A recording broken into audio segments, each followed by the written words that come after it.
അപ്പം നമുക്ക് തയ്യാറാക്കാനായിട്ട് തുടങ്ങാം. ഞാനിതാ 1 കപ്പ് നുറുക്ക് ഗോതമ്പ് ഞാനൊരു 3 മണിക്കൂർ ആയി ഞാൻ വെള്ളത്തിലിട്ട് വെച്ചിട്ടുള്ളതായിരുന്നേ. അപ്പോൾ ഇതിന് നമുക്ക് ഈ വെള്ളം ഒന്ന് കളഞ്ഞതിന് ശേഷം നമുക്ക് ഇതിനെ ഒരു മിക്സിയിലോട്ട് മാറ്റാം.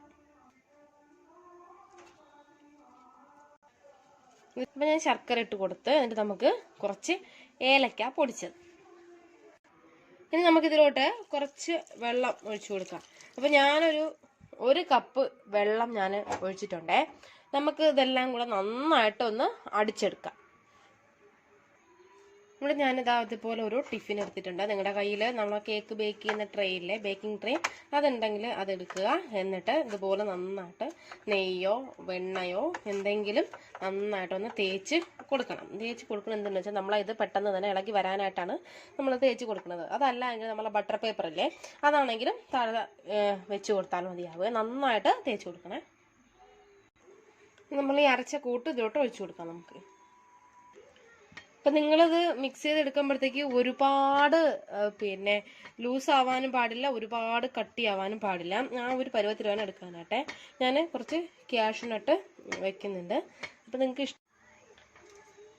തേങ്ങ അടപ്രഥമന് നമ്മൾ മുറിച്ചിടില്ലേ, അതുപോലെ തന്നെ കുഞ്ഞു കുഞ്ഞായിട്ട് കട്ട് ചെയ്തിട്ട് നെയ്യിലിട്ടൊന്ന് മൂപ്പിച്ചതിന് ശേഷം ഇതുപോലെ ഇട്ട് കൊടുത്താൽ മതി. നിങ്ങൾക്ക് ഇഷ്ടമുണ്ടെങ്കിൽ ചെയ്താൽ മതി. ഇതൊക്കെ ഇഷ്ടമില്ലെങ്കിൽ ഒന്നും ഇടാതെയും നിങ്ങൾക്കിത് ചെയ്യാവുന്നതാണ്. ഇനി നമുക്കിത് സ്റ്റീം ചെയ്തെടുക്കാം.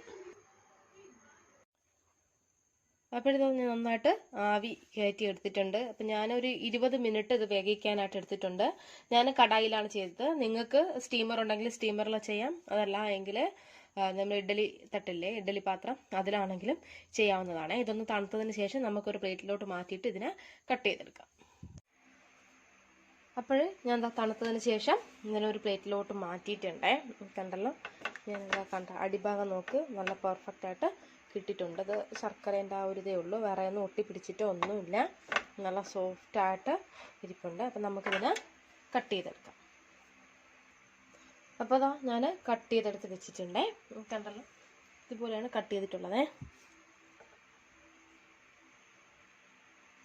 കണ്ടല്ലോ, നല്ല അടിപൊളിയായിട്ട് വെന്ത് നല്ല സ്റ്റൈലായിട്ട് വന്നിട്ടുണ്ട്. അപ്പം നിങ്ങൾ ഉറപ്പായിട്ടും ഇത് ട്രൈ ചെയ്ത് നോക്കുക. നോക്കിയിട്ട് നിങ്ങളുടെ ഫീഡ്ബാക്സ് ഒക്കെ എന്നെ അറിയിക്കുക.